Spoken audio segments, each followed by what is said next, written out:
অসম তথা উত্তৰ পূৰ্বাঞ্চলৰ শাস্ত্ৰীয় বাদ্যৰ উন্নীতকৰণৰ প্ৰয়াসেৰে যোৱা 5 ছেপ্টেম্বৰ 2022 তাৰিখে ডক্টৰ ভৱেন্দ্ৰনাথ শইকীয়া শিশু উন্নয়ন ন্যাসৰ প্ৰেক্ষাগৃহ আৰোহণত দি ব্ৰাদাৰ্ছৰ উদ্যোগত এখনি বাদ্য সন্ধিয়াৰ আয়োজন কৰা হয়। এই অনুষ্ঠানৰ শুভাবৰ্ধক হিচাপে উপস্থিত থাকে বিশিষ্ট শাস্ত্ৰীয় বাদ্যকাৰ পণ্ডিত পৱন বৰদলৈদেৱ। 5 ছেপ্টেম্বৰ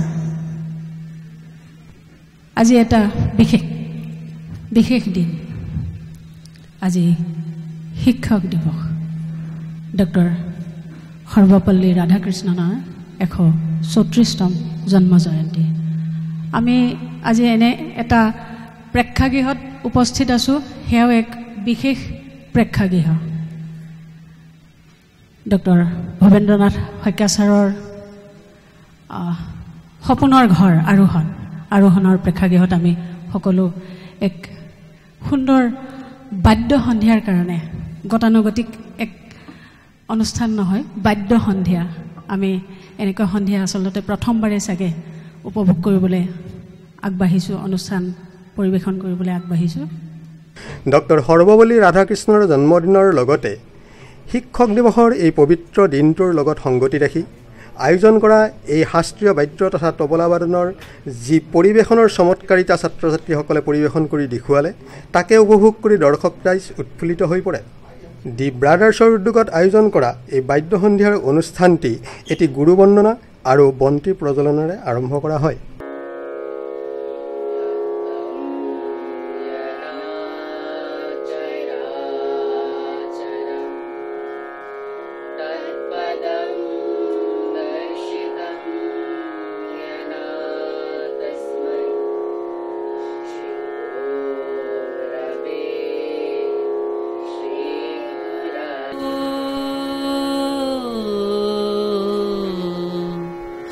गुरुर् साक्षात् परं ब्रह्मा तस्मै श्री गुरवे नमः।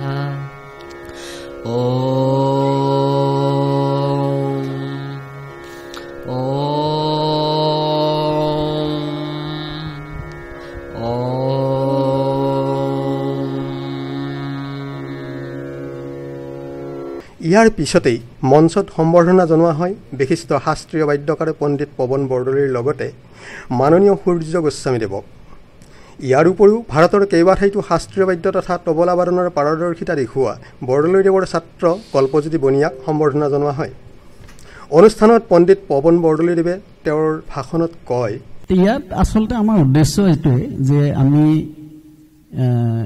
ইয়াত সকলো ছাত্ৰ ছাত্ৰী লগ হৈ এটা আদান প্ৰদান, কোনেনো কেনেকৈ কি কষ্ট কৰিছে, কিমান শিকিছে, কাৰ ডেভেলপমেণ্ট কেনেকুৱা, এই কথাবিলাক আমি নিজ চকুৰে দেখা আৰু সেইমতে নিজকে তৈয়াৰী কৰি লোৱা।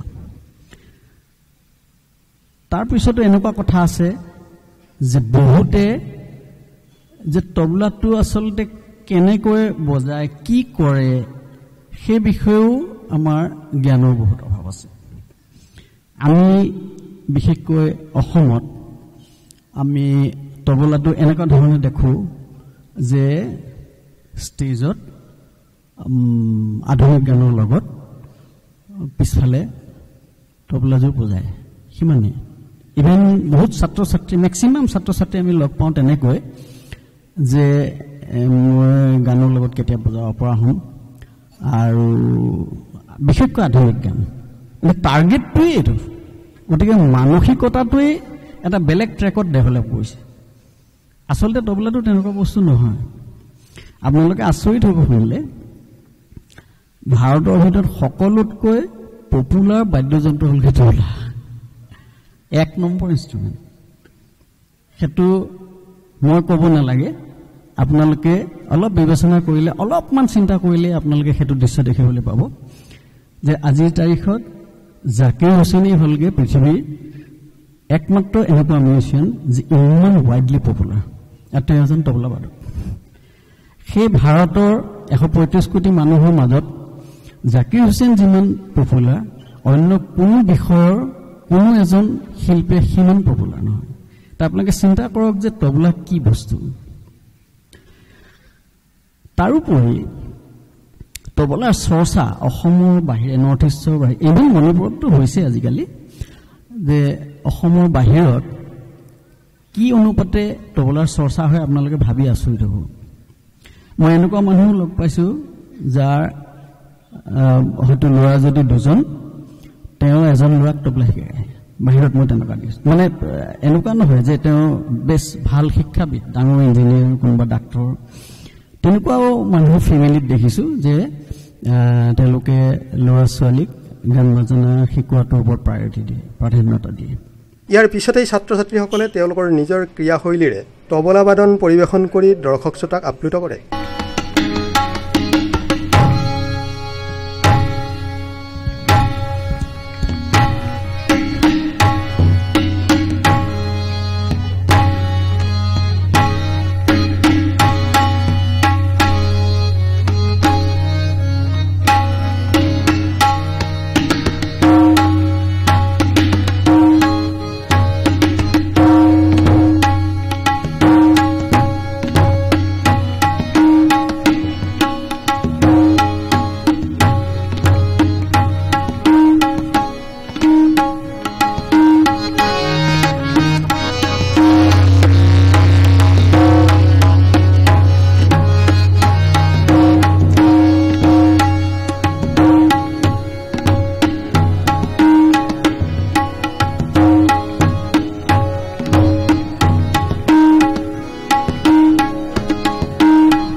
কেইগৰাকীমান ব্যক্তিৰ লগতে ছাত্ৰ ছাত্ৰীৰ পৰাও তেওঁলোকৰ শাস্ত্ৰীয় বাদ্য সংগীতৰ বিষয়ে আমি এইদৰে অৱগত হওঁ। কাৰণ সংগীতৰ লগত মই বহুত সৰুৰ পৰা জড়িত হৈ আছোঁ। তাৰে আজি শিক্ষক দিৱসৰ লগত সংগতি ৰাখি আজি যিটো অনুষ্ঠান কৰিছে ডে ব্ৰাদাৰ্ছ অনুষ্ঠানটোৱে, ইয়াৰ ছাত্ৰ ছাত্ৰীসকলে কৰিছে, কিন্তু তাৰ মূলত মানে পৱন বৰদলৈ। আৰু মই নিজেও বজোৱা মানুহ, মই তবলা শিকিছিলোঁ, মোৰ গুৰু আছিলে বিবেকানন্দ ভট্টাচাৰ্য। কিন্তু আজি ইয়াত অনুষ্ঠানটোত উপস্থিত থাকি যিখিনি মোৰ অনুভৱ হৈছে, এনেকুৱা অনুষ্ঠান আমাৰ অসমত খুব কমেই হয়, কিন্তু মাজে মাজে হৈ থাকিলে আমাৰ এটলিষ্ট সংগীতৰ যাত্ৰাটো বহুত আগুৱাই গৈ যাব। দ্য ব্ৰাদাৰ্ছ এয়া হৈছে অসম তথা উত্তৰ পূৰ্বাঞ্চলৰ একমাত্ৰ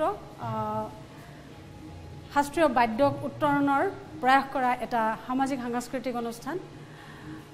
ইয়াৰ গুৰি ধৰোঁতা হৈছে পণ্ডিত পৱন বৰদলৈ ছাৰ।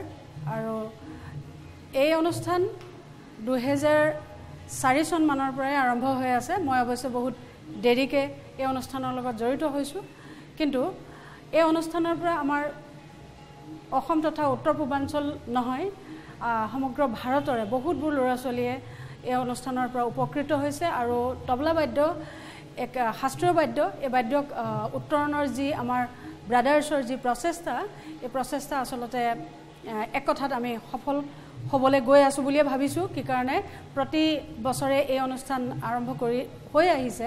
আমি আচলতে দ্য ব্ৰাদাৰ্ছৰ তৰফৰ পৰা শিক্ষক দিৱসৰ লগত সংগতি ৰাখি দ্বিতীয়বাৰৰ কাৰণে আমি এই অনুষ্ঠানটো আয়োজন কৰিছোঁ।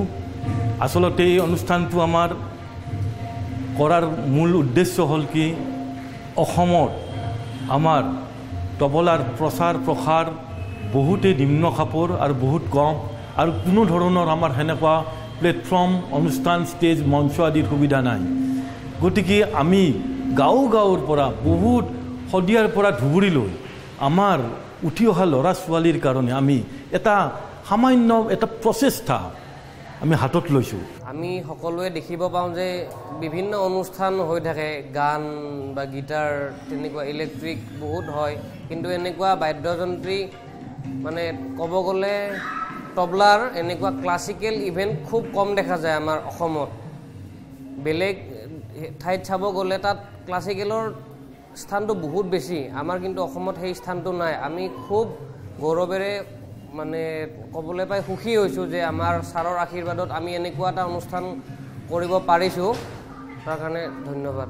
দি ব্ৰাদাৰ্ছ জৰিয়তে পৱন বৰদলৈ ছাৰে আমাক শিকোৱা তবলা বাদন আমি ইয়াত পৰিৱেশ কৰিব পাৰিছোঁ, সেইকাৰণে মই বহুত বেছি আনন্দিত। আজি এই দি ব্ৰাদাৰ্ছৰ প্ৰগ্ৰামত তবলা বজাইছিলোঁ আৰু এতিয়া প্ৰগ্ৰামত বজাই খুব ভাল লাগে। এতিয়া অডিয়েঞ্চে যি মোক আশীৰ্বাদ দিছে সেইটো মোৰ কাৰণে বহুত ডাঙৰ কথা, আৰু বাকীবিলাকে যি বজাইছে সেইখিনি শুনি মই ডাঙৰ হ'লে আৰু সেইখিনি ভালকৈ ইম্প্ৰুভ কৰিব পাৰোঁ। আজি আমাৰ সকলো ষ্টুডেণ্টছৰ কাৰণে বহুত ডাঙৰ দিন হয়, কাৰণ কি আমি বহুত বছৰৰ পৰা আমাৰ গুৰুজী ছাৰ পৱন বৰদলৈ আণ্ডাৰত আমি শিকি আছোঁ। অকল মই বুলি নহয়, আমাৰ বহুত কেইজন ছাত্ৰ ছাত্ৰী আছে যোনে তবলাটো শিকিবলৈ আগবাঢ়ি আহিছে, আৰু বহুত পুৰণা ষ্টুডেণ্টো আজি আহি পেলাই এই মঞ্চত বজাবলৈ আমি আগবাঢ়ি আহিছোঁ। আৰু দ্য ব্ৰাদাৰ্ছৰ বিশেষ গুৰুত্বপূৰ্ণ দিশটো হ'ল কি, এইটো চাগে অসমৰ এটাই প্লেটফৰ্ম হ'ব য'ত আমি খালী বাদ্যযন্ত্ৰত তবলাটো লৈ পেলাই আমি প্ৰেজেণ্টেশ্যন কৰোঁ। ইউজুৱেলি দেখা যায় যে অকল তবলাটো খুব কমেই জেগাত বজোৱা দেখা যায়, কিন্তু ইয়াত আমি 2 ঘণ্টা 3 ঘণ্টা সময় আমি অকল তবলাৰ পৰিৱেশন বা প্ৰেজেণ্টেশ্যন আমি দি আছোঁ। প্ৰত্যেকে বিভিন্ন জেগাৰ পৰা, মিৰ্জা হওক, মৰিগাঁও হওক, সকলোবোৰ আমাৰ গুৰুজী ছাৰ পৱন বৰদলৈৰ শিষ্য হয়। তেওঁলোক আহি পেলাই আজি এই দিনটোত ছাৰক এজ এ ৰেচপেক্ট আমি হিচাপে আমি প্ৰেজেণ্ট কৰিছোঁ, আৰু গোটেইবোৰ ছাৰৰ সন্দৰ্ভত আমাৰ পৱন বৰদলৈ ছাৰৰ আমাক শিকাইছে গোটেইখিনি ইমান বছৰে ধৰি, তো আমি খুবেই ভাল পাইছোঁ এইখিনিত।